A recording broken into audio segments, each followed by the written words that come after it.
Once upon a time, there was a little video game studio that could.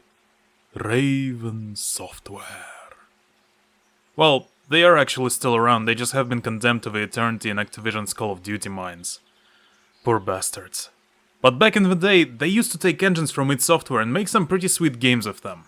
So, the story goes that id and Raven's offices used to be literally on the same street, and after id noticed Raven's first game, Black Crypt for Commodore Amiga, they gave them a modified version of the Wolfenstein 3D engine, which Raven used to develop Shadowcaster and Cyclones.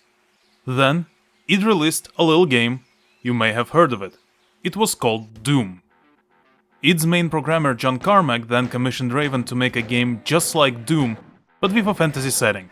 John Romero then signed up to be their executive producer, and so, Raven developed Heretic. Back in the day, all first-person shooters were called Doom clones, and Heretic is very much a Doom clone with a fantasy setting, but it is more mechanically involved. It has innovative new features like looking up and down, riveting, I know, an inventory of items you can use whenever you might need them, flying, turning your enemies into chickens, and ice physics. So yeah, Heretic has a little bit more depth to it than Doom. Just a little. This game is great fun, and if you enjoy classic Doom, I highly recommend you check it out. You can buy it on Steam and GOG, you can play through DOSBox or download source ports. I personally use Crispy Heretic for better controls customization. Heretic isn't the focus of today's video though. Instead, I want to tell you about its sequel, and I don't mean any of the Hexen games. Not yet anyway. Today we're looking at Heretic 2. Let's start with some backstory. In the first game, the land of Parthoris is besieged by a trio of interdimensional conquerors: Desperil, Corax, and Eidolon, collectively known as the Serpent Riders. Of whom only Desperil actually rides a serpent. Anyway, the villains make rulers of Parthoris submit to their will literally overnight. Corax and Eidolon then depart to conquer other realms, while Desperil stayed to rule over Parthoris.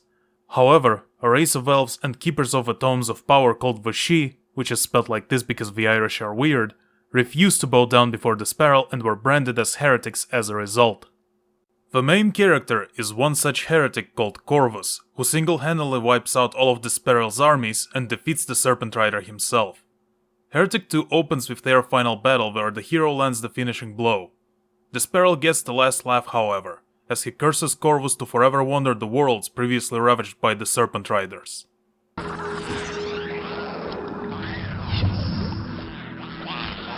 No! No! This isn't right! Damn you, Desperil! Damn you! Decades pass until Corvus' Tome of Power hears the cries of her sister tomes, which she can use as a beacon to open a portal back to Parthoris. So many ages.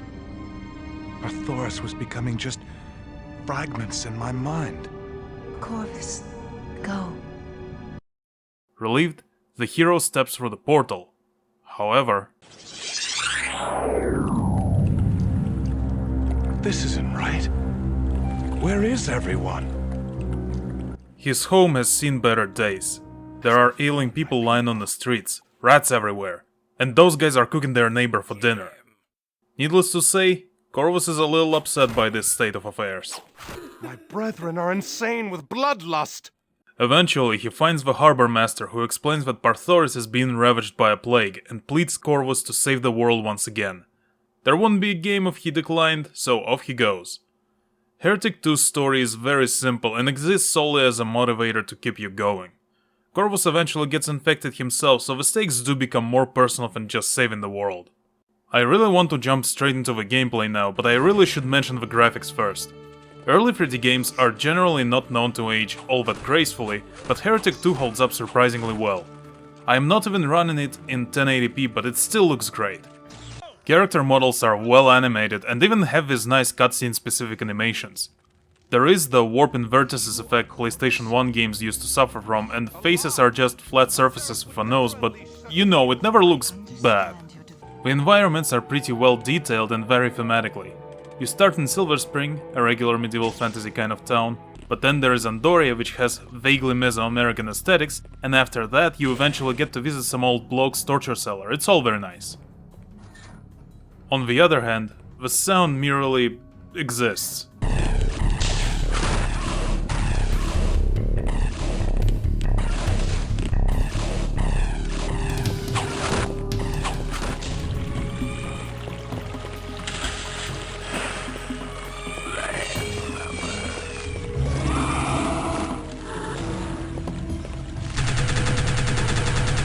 The sound effects are all simple.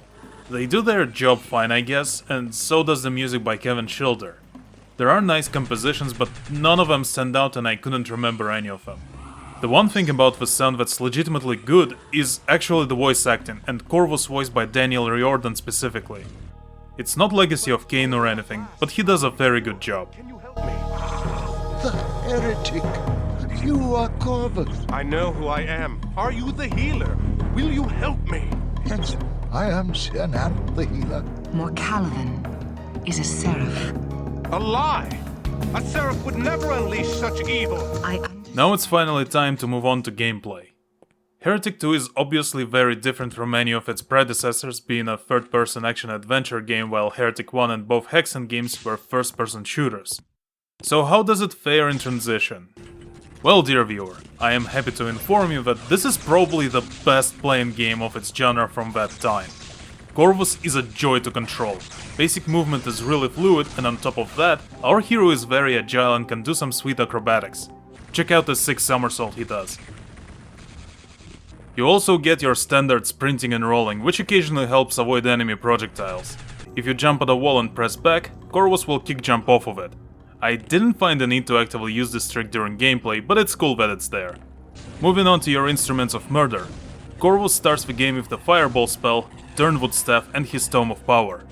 Notice these two gauges at the bottom of the screen. That's your mana pools. Hexen had a similar system where different mana pools power different weapons. In Heretic 2, you get offensive and defensive mana instead. For example, throwing fireballs consumes green mana, while using Tome of Power consumes blue mana. In addition to different spells, you will also find weapons that have their own ammo types. The first one you find is the Returning Hellstaff, which still works like Doom's plasma gun, though now it fires hit-scan lasers when powered up instead. The surprising thing is that almost every single tool in your arsenal is really useful. The starting fireball may not be all that impressive, but it's still good for conserving mana, and if you want something more punchy, you'll get the Thunder Blast spell early in the game, which is basically a magic shotgun, and I don't think you need me to tell you how useful that is. Storm and Phoenix bows allow you to snipe your enemies from outside their aggro range, and Storm Bow also creates this acidic rain effect that damages your enemies. You can even plant arrows right into the ground beneath your feet to create damage zones to help you deal with enemies invading your personal space. The Phoenix Bow is basically your rocket launcher, and if you don't like turning your enemies into piles of burning giblets, I don't know what to tell you. Now, most of these weapons aren't technically new, they use effects that were already present in the first game. For example, the final spell you'll get, the Iron Doom, is basically the powered up Dragon Claw from the first game, except it does much more damage. Frankly speaking, I don't think this is an issue since your weapons are a lot of fun to use. Defensive spells are also pretty good. The Tome of Power enhances your offensive spells and weapons, though it doesn't change their properties as much as in the first game. Meteor Swarm is very useful against smaller enemies and these goddamn pterodactyls in particular. Morph-Ovum still lets you turn your enemies into chickens, which is never not funny, though it is a little harder to aim in this game, so I didn't use it as much. Finally, there's the Turnwood Staff. Normally, it would be a simple melee weapon you fall back on when you run out of resources, but not in this game. So check this out. It has quick normal attacks that do their job just fine, but you also get this downward stabbing attack from a jump. If you sprint, you can do either a heavy slash from a spin, or a circular attack depending on which direction you're moving in.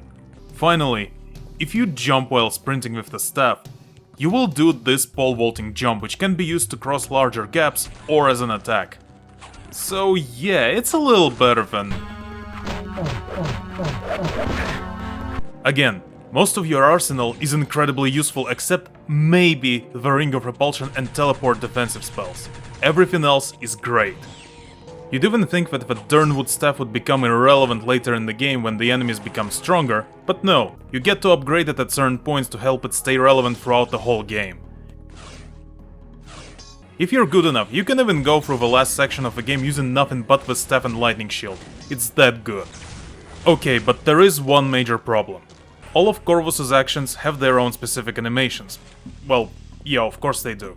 The problem is that certain animations do not work together. For example, remember the 6 somersault? You cannot attack during it at all. Swapping weapons is also a little cumbersome. You have to wait for the weapon change animation to completely finish before you can attack again. It's not that bad when you're switching between spells, but swapping between physical weapons is a chore, and God forbid you have to swap while surrounded by enemies. Thankfully, this is the only major problem with the game. Get used to that, and it's completely smooth sailing from there. Now, let's see where this adventure takes us. The game is divided into 4 sections connected with a few standalone levels. You start the game in Silver Spring, which is the only fully linear section. All the others assume a hub-based structure similar to Hexen, only not as cryptic. I mean, I did get lost at one point, but I think it was just me getting struck with a sudden bout of topographical cretinism.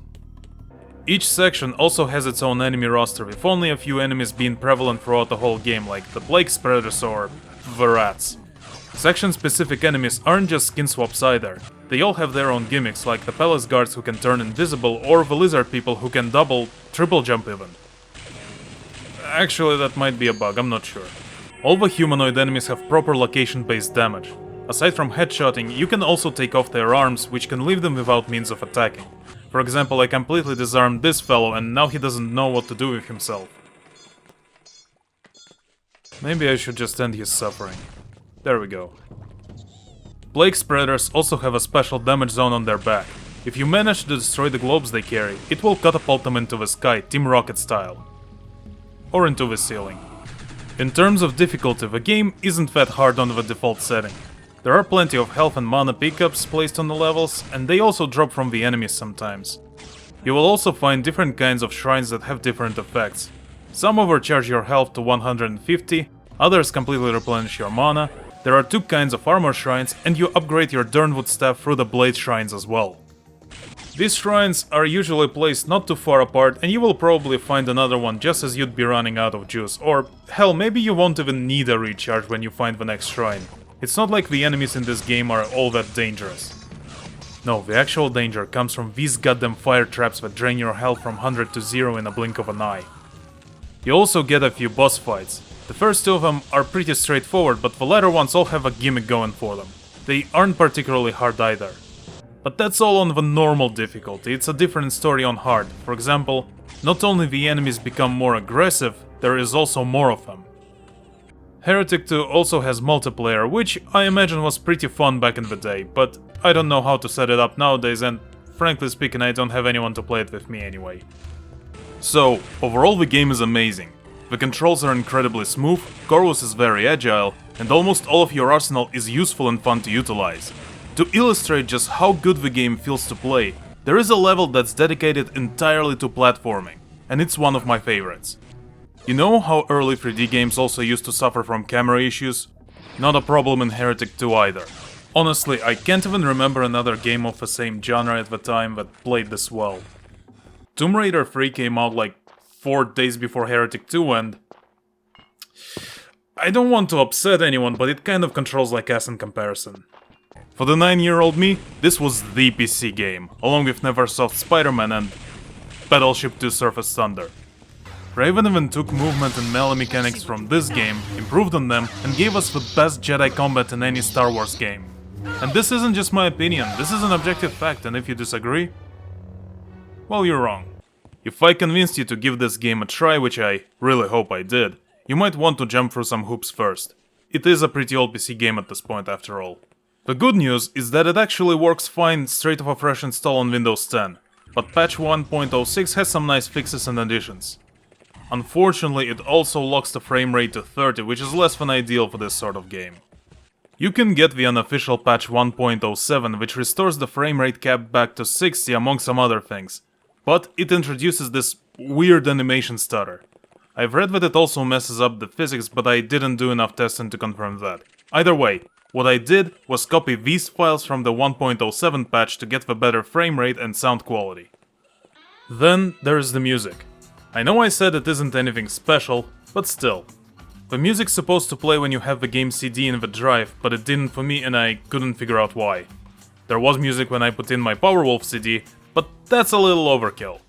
If you rip the music from the disc or get it off the internet, you can make it play with this program. Just be careful where you download it from. I've put a step-by-step guide in the pinned comment to help you set the game up. This leaves the final issue, which is the fact that you cannot buy this game officially at all. The rights to Heretic and Hexen games are split between Activision and id Software, so they couldn't re-release Heretic 2 digitally.